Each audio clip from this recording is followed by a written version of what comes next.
If you have not seen Chapter 1, Part 1, then you should go look for it, or you'll be lost. One thing before I start, I do not claim to know how to write a letter. This story was written by 10 hens in a pen and is read by 10 hens in a pen. C from YouTube. Hold my hoof, hold my heart. Chapter 1, Part 2. Twilight ran speedily through Ponyville, the scroll from earlier tagging behind in her magic, along with an inkwell, a quill, a fresh scroll. All she could read from the scroll was Dear Twilight, Crystal Empire, Avalanche, and Help. She couldn't even make out her own sister-in-law's name because of how shooken up it was. She could only hope that they were still okay.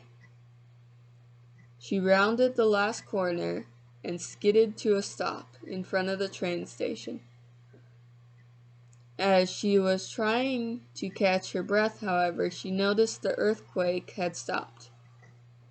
Whatever or whoever caused the earthquake either got what they wanted or ran out of energy. Even though the earthquake had stopped, it still didn't calm her fears. Once Twilight got her breath under control, she walked up the train station steps and tapped the bell on the reception counter. No answer. She tapped again. No answer. Deciding to take a look around, she noticed a piece of paper that said, "Railroads closed due to earthquakes. All railways must be checked before trains can return to work." With a heavy heart, she began to write. Before long, she had it written, proofread, and sent off, hoping that her brother, sister-in-law, and their unborn filly were still alive. The Crystal Empire. The earthquake stopped. The heavy weight of silence and stillness hung over the ponies of the Crystal Empire. Nothing dared to move. With one step, like one hoof step, would be a curse to their very existence. Even the animals that lived there were as still as they could be. Shining Armor had collapsed when the earthquake stopped, the stillness being too much to handle after such a long period of shaking. They sat there for what felt like hours, but was only a measly minute.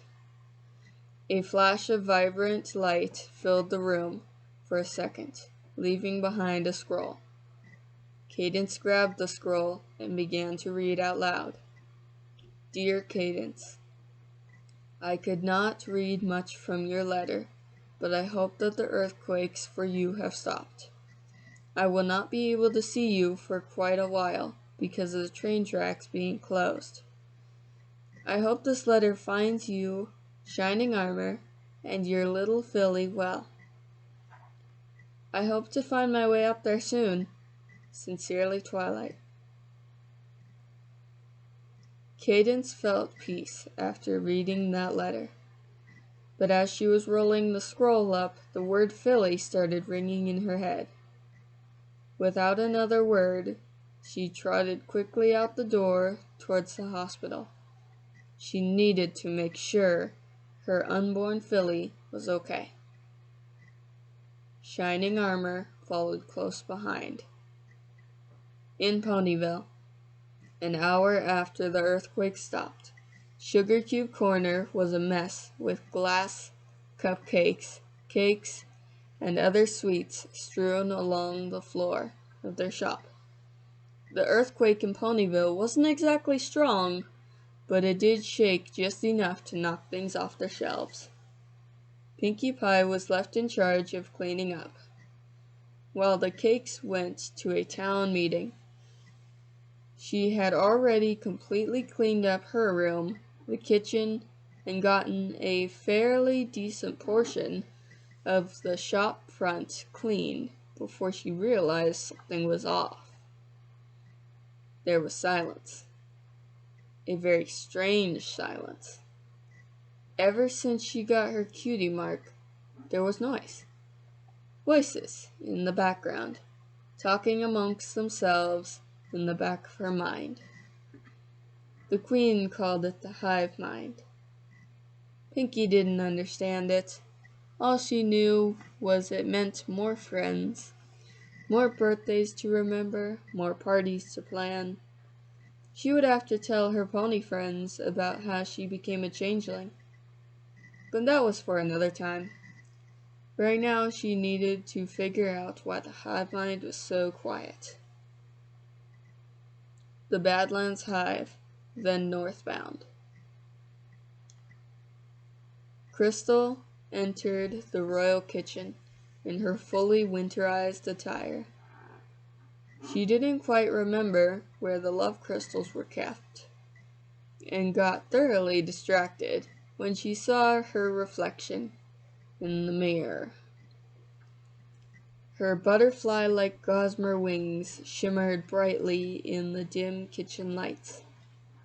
Her neck and barrel were covered with scarves of many colors, some of which did not quite suit her carapace color, nor her wings.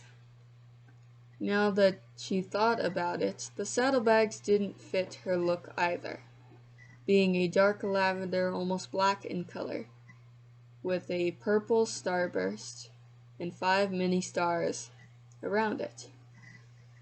The colors together were just too dark, but that didn't matter. It was something to carry the crystals with. All she knew about the bag was that it was gifted from another hive. Looking at her hooves, there were big boots with tight Velcro straps. The only reason they weren't falling off was because the Velcro straps were being tightened to their fullest extent. Tearing her gaze from the mirror, she started looking for the crystals, high and low, every nook and cranny she could find. She found 5 love crystals, luckily full of love. She would have to use them sparingly, but the only problem was, even if she used them sparingly, she probably would only make it a little over halfway, nowhere near the Crystal Empire. The path she was taking to exit the hive led past another kitchen. She could look there to see if it had any more love crystals. Otherwise, she would have to leave and hope the 5 love crystals would get her over the mountains. She walked through the halls at a slow trotting pace, trying to preserve as much energy as she could. She made a decision to look in this other kitchen, but only found 1 empty love crystal, bringing her total up to 6. She walked through the halls to the exit, making it to the exit of her hive just as the sun was starting to set. A glimmer of green light flashed in the sky. The green light always flashed in the sky, right at sunset.